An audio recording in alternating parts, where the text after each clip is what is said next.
പള്ളിയിലേക്ക് പോയിക്കൊണ്ടിരിക്കുകയാണ്. പുതുതായിട്ട് കാണുന്നവരൊക്കെ ഒന്ന് സബ്സ്ക്രൈബ് ചെയ്ത് കാണാൻ നമ്മളെ സപ്പോർട്ട് ചെയ്യുക, മാക്സിമം സപ്പോർട്ട് ചെയ്യുക, മറ്റുള്ളവരൊക്കെ ഒന്ന് എത്തിച്ചെടുക്കുക. ഹായ് ഫ്രണ്ട്സ്, അപ്പോൾ നമ്മൾ ഇവിടെ ഒരു പ്രത്യേകമായിട്ടുള്ളൊരു സ്ഥലത്ത് വന്നിരിക്കുകയാണ്. ഒരുപാട് വർഷം, അതായത് 12ാം നൂറ്റാണ്ടിൽ ഉണ്ടാക്കിയിട്ടുള്ള ഒരു പുരാതനമായിട്ടുള്ള ഒരു പള്ളിയിലാണ് വന്നേക്കുന്നത്. ലാൻഡാപ്പിലെ കത്തീഡ്രൽ പള്ളി എന്നാണ് അറിയപ്പെടുന്നത് കേട്ടോ. ഇത് വളരെ പഴക്കമുള്ളൊരു പള്ളിയാണ്. ഉള്ളിലെ ഒരു എന്താ പറയാ സെറ്റപ്പ് എന്ന് പറഞ്ഞു കഴിഞ്ഞാൽ അന്യായ കൺസ്ട്രക്ഷൻ എന്ന് പറയുന്നുണ്ടെങ്കിൽ അത്രയ്ക്ക് പഴക്കമുണ്ട്. പക്ഷേ ഇത് ഒരുപാട് തവണ റീബിൽഡിങ് ചെയ്തിട്ടുണ്ട്. ഇത് ഫസ്റ്റ് സിവിൽ വാറിലും ഒക്കെ പല സമയത്തായിട്ട് ഇത് ഡാമേജ് ആയിട്ടുണ്ട്. കൺസ്ട്രക്ട് ചെയ്ത് ഉണ്ടാക്കിയിട്ടുണ്ട്. പിന്നെ അത് കഴിഞ്ഞിട്ട് പിന്നെ 2ാം ലോക മഹായുദ്ധത്തില് ബോംബില് ഇത് തകർന്നിട്ടുണ്ട്. പിന്നെ കൺസ്ട്രക്ട് ചെയ്തിട്ടുണ്ട്. അപ്പോൾ ആ ഒരു പള്ളിയാണ് ഞങ്ങളെ ബാക്കിൽ നിൽക്കുന്നത്. ആദ്യമായിട്ടുള്ള ഒരു പള്ളിയാണ്. ഒരുപാട് ഏരിയയിൽ ഇങ്ങനെ നിറഞ്ഞു നിൽക്കുന്ന ഒരു പള്ളിയാണ്. അപ്പോൾ ഞങ്ങൾ ഒരുപാട് തവണ ഇങ്ങോട്ട് വരണം വിചാരിക്കുന്നത്. അപ്പോൾ സമയം ഞങ്ങൾക്ക് രണ്ടുപേർക്കും ഒരു മാച്ച് ആവാത്തത് കൊണ്ടാണ്. ഇതാണ് മെയിൻ എൻട്രൻസ് എന്ന് പറയുന്നത് കേട്ടോ. നമ്മളവിടെ സൈക്കിള് വെച്ചിട്ട് പോകുന്നതാണ്. ഇനി നമുക്ക് അതിൻ്റെ ഉള്ളിലേക്ക് പോകണം. ഉള്ളിലേക്ക് പോകുന്നതിൻ്റെ മുന്നേ നമുക്ക് അതിൻ്റെ ചുറ്റുപാടുകളൊക്കെ ഒന്ന് കാണാം കേട്ടോ. ഇതിൻ്റെ ചുറ്റുഭാഗം എന്ന് പറയുന്നത് ഇത് കണ്ടില്ലേ, വലിയ വിൻഡോകളും ആർച്ച് കവാടങ്ങളൊക്കെ ഉള്ള ഒരു ഏരിയ ആണ്.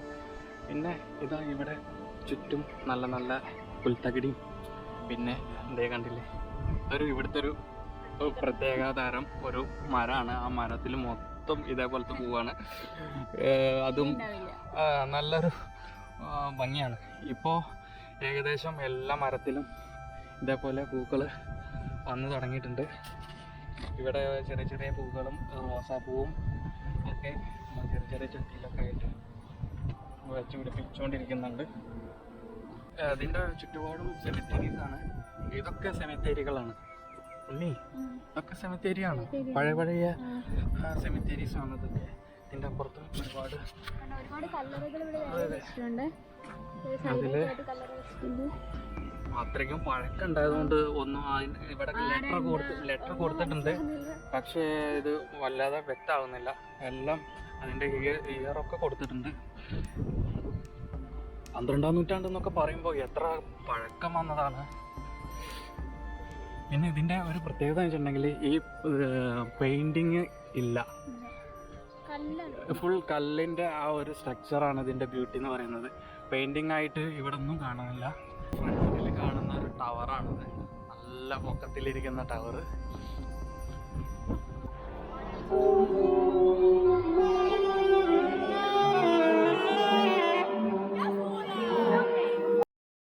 ഈ പള്ളിയുടെ ഒരു സെമിത്തേരിയാണ്. ഈ ഭാഗം ഒക്കെ കോമൺവെൽത്ത് വാർ സമയത്ത് മരണപ്പെട്ടവരുടെ ശവകുടീരങ്ങളാണ് കേട്ടോ. ഇവിടെ ഒരുപാട് അങ്ങോട്ട് ഉള്ളോട്ടുണ്ട് ഏരിയ ഉണ്ട്.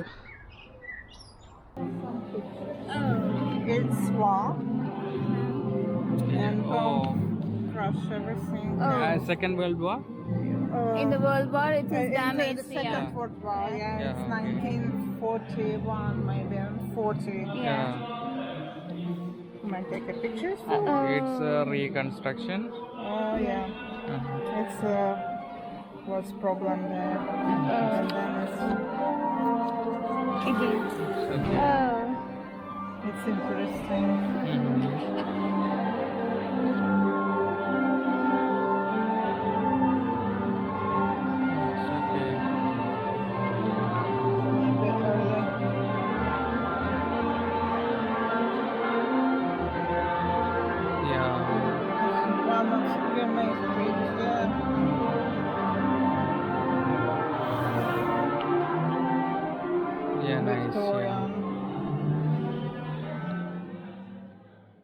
നിലവിലെ കെട്ടിടം 12ാം നൂറ്റാണ്ടിൽ പഴയ പള്ളിയുടെ സ്ഥാനത്ത് നിർമ്മിച്ചതാണ്. 1400 നടന്നിരുന്ന യുദ്ധത്തിന്റെ സമയങ്ങളിൽ ഇതിന് ഒരുപാട് കേടുപാടുകൾ സംഭവിച്ചിട്ടുണ്ട്. കൂടാതെ 1720 ഒരു ശക്തമായ കൊടുങ്കാറ്റുകളിലും കൂടുതൽ സാരമായ പരിക്കുകൾ ഈ ഒരു കത്തീഡ്രലിന് സംഭവിച്ചിട്ടുണ്ട്. പിന്നീട് 1734 കത്തീഡ്രലിന്റെ നിർമ്മാണം ആരംഭിച്ചത്. 1941 രണ്ടാം ലോകമഹായുദ്ധത്തിലെ ബോംബ് ആക്രമണത്തില് കത്തീഡ്രലിന് സാരമായ കേടുപാടുകൾ സംഭവിച്ചിട്ടുണ്ടായിരുന്നു. പിന്നീട് 13ാം നൂറ്റാണ്ടിന്റെ തുടക്കത്തിലാണ് വീണ്ടും ഈ ഒരു കത്തീഡ്രലിന്റെ റീകൺസ്ട്രക്ഷൻ ആരംഭിച്ചത്. ഇനി നിങ്ങൾക്ക് ഈ ഒരു കത്തീഡ്രലിനെ കുറിച്ചുള്ള ഹിസ്റ്ററി കൂടുതൽ അറിയണമെന്നുണ്ടെങ്കിൽ നമ്മൾ വെബ്സൈറ്റ് ഡിസ്ക്രിപ്ഷനിൽ കൊടുത്തിട്ടുണ്ട്. നിങ്ങൾക്ക് അത് നോക്കി വിവരങ്ങൾ അന്വേഷിക്കാവുന്നതാണ്. നമ്മൾ പൊക്കത്തിൽ കാണുന്നത് ക്രൈസ്റ്റിൻ്റെ സ്റ്റാച്ചു ആണ്. ഈ സ്റ്റാച്ചു സെക്കൻഡ് വേൾഡ് വാറിൽ ഡാമേജ് ആയി പോയിട്ടുണ്ടായിരുന്നു. എന്നിട്ട് അതിൻ്റെ റീസ്റ്റോറേഷൻ ചെയ്തതാണ് ഇപ്പോൾ ഈ കാണുന്നത്. ഇതെന്താണ് സൂചിപ്പിക്കുന്നതെന്ന് വെച്ച് കഴിഞ്ഞാൽ, ഇത് നമ്മൾ ഈ ഒരു കത്തീഡ്രലിലോട്ട് കയറി വരുമ്പം ഇത് കാണുമ്പം എന്ന് വെച്ചാൽ ഈ ക്രൈസ്റ്റ് പുറത്തോട്ട് നോക്കി, അതായത് വേൾഡിലേക്ക് നോക്കിയിട്ട് വരുന്നവരെ സ്വീകരിക്കുക അല്ലെങ്കിൽ വെൽക്കം ചെയ്യുക എന്നുള്ളതാണ്. ഈ കൈ ഇങ്ങനെ വെച്ചിട്ട് എല്ലാവരെയും വെൽക്കം ചെയ്യുക എന്നാണ് അതുകൊണ്ട് ഉദ്ദേശിക്കുന്നത്. അതാണ് ഈ ഒരു സ്റ്റാച്ചു ഇങ്ങനെ ഈ ഒരു രൂപത്തിൽ നിൽക്കുന്നത്. പുറത്തേക്ക് നോക്കുക, അതായത് വേൾഡിലേക്ക്, ഔട്ട്സൈഡ് വേൾഡിലേക്ക് നോക്കിയിട്ട് എല്ലാവരെയും വെൽക്കം ചെയ്യുന്നു എന്നാണ് ഇതിനകത്ത് ഇവിടെ ഇവർ കൊടുത്തിരിക്കുന്ന ഇൻഫർമേഷനിൽ ഇങ്ങനെയാണ് പറയുന്നത്. ഇവിടുത്തെ ക്വയറിൻ്റെയാണ്. ഒരുപാട് ഇൻസ്ട്രുമെൻസും കാര്യങ്ങളും ഉണ്ട്. ഇപ്പോൾ ഇവർക്ക് നമ്മൾ ഫിലിംസിലൊക്കെ കണ്ടിട്ടുണ്ട്, നമ്മൾ നേരിട്ട് കണ്ടിട്ടില്ല, ഫിലിംസിലൊക്കെ കണ്ടിട്ടുണ്ട് ഇവർ ക്വയർ പാടുന്നതൊക്കെ. അപ്പോൾ അതിൻ്റെ ഒരു സെഷന് വേണ്ടിയിട്ട് ഒരുപാട് വർഷം പഴക്കമുള്ള ഒരു ഇതാണിത്. പിന്നെ വേറെ ഇൻസ്ട്രുമെന്റ്സ് ഒരു സൈഡിൽ ഉണ്ട്. നമ്മളെ ആദ്യമായിട്ടാണ് ഇത്രയും ഇൻസ്ട്രുമെന്റ്സ് ഒരു പള്ളിയിൽ കാണുന്നത് കേട്ടോ.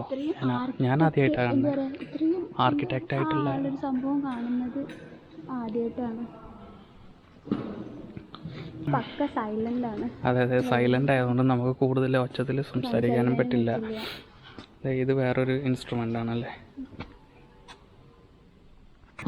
അകത്തോട്ട് ആ സൈഡിലോട്ട് കയറാൻ പറ്റുമെന്ന് അറിയത്തില്ല. എന്തായാലും ഇവിടെ ഒരു ക്യാൻഡിൽ വെച്ചിട്ടുണ്ട്. ഇവിടെയാണ് ഈ സാങ്ച്വറി എന്ന് പറഞ്ഞിട്ടുള്ള പ്ലേസ്. ഈ ഒരു പ്ലേസ് ആണ് സാങ്ച്വറി. മേ ബി എൻ്റെ ഒരു ഊഹം ശരിയാണെന്നുണ്ടെങ്കിൽ ഈ ബിഷപ്പ് നിൽക്കുന്ന ഏരിയ ഇതായിരിക്കണം. ഇത് ലാൻഡാഫ് ബിഷപ്പിൻ്റെ സ്റ്റാച്ചു ആണ് കൊടുത്തേക്കുന്നത് കേട്ടോ. ഓക്കെ, അപ്പം ഇവർ ജനിച്ചേക്കുന്ന വർഷവും പിന്നെ മരിച്ചേക്കുന്ന വർഷവുമാണ് കൊടുത്തേക്കുന്നത്. Old statue. അതെ, മേ ബി ഈ മറ്റേ വേൾഡ് വാറിന്റെ സമയത്ത് ഡാമേജ് ആയി പോയിട്ടുള്ള ഒരവസ്ഥയാണ് കാണുന്നത്. സ്റ്റാച്ചു ആണത്. അതിന്റെ പൊട്ടിക്കിടക്കുന്ന കഷ്ണങ്ങളൊക്കെയാണ്. അതിന്റെ പകുതി ഭാഗങ്ങൾ പൊട്ടിയിട്ടുണ്ട്. ഇവാൻ തോമസ് എന്ന് പറഞ്ഞിട്ടുള്ള ഒരു ബിഷപ്പിന്റെ സ്റ്റാച്ചു ആണ്. 1478 മുതൽ 1496 വരെ ഉണ്ടായിരുന്ന ബിഷപ്പിന്റെ ഒരു പാനലാണ്. അതായത് മാർഷൽ പാനൽ എന്നാണ് ഈ ഒരു പെയിന്റിങ് അറിയപ്പെടുന്നത്. ഇനി നമ്മൾ എൻട്രി ചെയ്യാൻ പോകുന്നത് ലേഡീസ് ചാപ്പലിലേക്കാണ്. എന്ന് വെച്ച് കഴിഞ്ഞാൽ ക്രിസ്തുദേവൻ്റെ അമ്മ, അതായത് മാതാവ് പറയുന്നത് ക്യൂൻ ഓഫ് ഹെവൻ എന്നാണ്. Mary mother of Christ, queen of heaven എന്നാണ് വിളിക്കുന്നത്. അപ്പം ഇവരിരിക്കുന്നതിൻ്റെ പുറകിലായിട്ട് നമുക്ക് വൈൽഡ് ഫ്ലവേഴ്സ് കാണാൻ പറ്റും. ഈ വൈൽഡ് ഫ്ലവേഴ്സിൻ്റെ വെൽഷിലെ നെയിമിൻ്റെ അർത്ഥം എന്ന് പറയുന്നത് മേരിയാണ്. അവരുടെ പുറകിലിരിക്കുന്ന ആ ഫ്ലവേഴ്സിൻ്റെ വെൽഷിൻ്റെ അർത്ഥം എന്ന് പറയുന്നത് മേരിയാണ്. അപ്പോൾ ആ പേരിലാണ്, അതുകൊണ്ടാണ് ആ ഫ്ലവേഴ്സ് അവിടെ വെച്ചേക്കുന്നത്. ഇതാണ് ലേഡി ചാപ്പൽ എന്ന് പറയുന്ന ഒരു പ്ലേസ് അല്ലേ? ഞാൻ പറഞ്ഞു.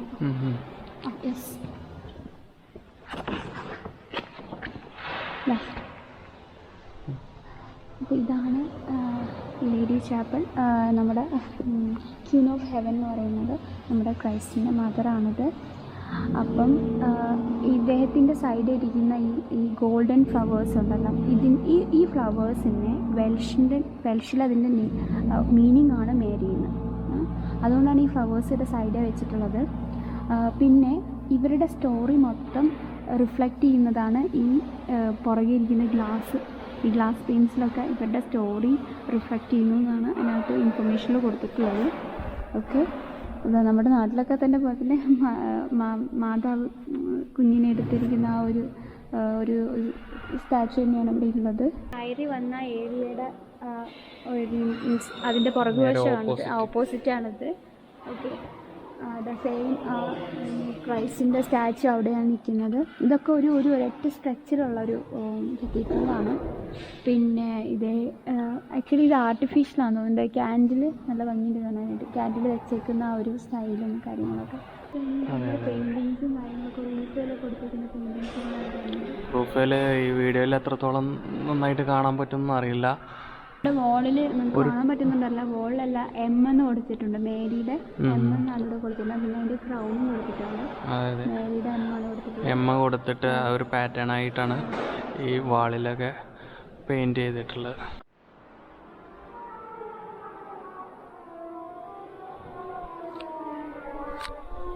ഈ കയറി പോകുന്ന ഭാഗം അതൊരു ചാപ്പൽ ഹൗസ് എന്നാണ് അറിയപ്പെടുന്നത്.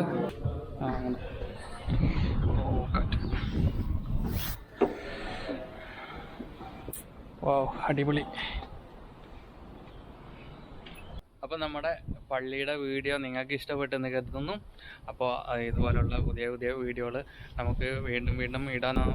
നല്ല വീഡിയോസിനുള്ള ഓരോ കാര്യങ്ങൾ വരുമ്പോൾ ഞങ്ങൾ തീർച്ചയായിട്ടും ഇടും. അപ്പോൾ നിങ്ങളൊന്ന് സപ്പോർട്ട് ചെയ്യുക, എല്ലാവരും സബ്സ്ക്രൈബ് ചെയ്യുക, മറ്റുള്ളവർക്ക് ഒന്ന് എത്തിച്ചു കൊടുക്കുക. അപ്പോൾ അടുത്ത വീഡിയോയിൽ നമുക്ക് വീണ്ടും കാണാം. Bye bye.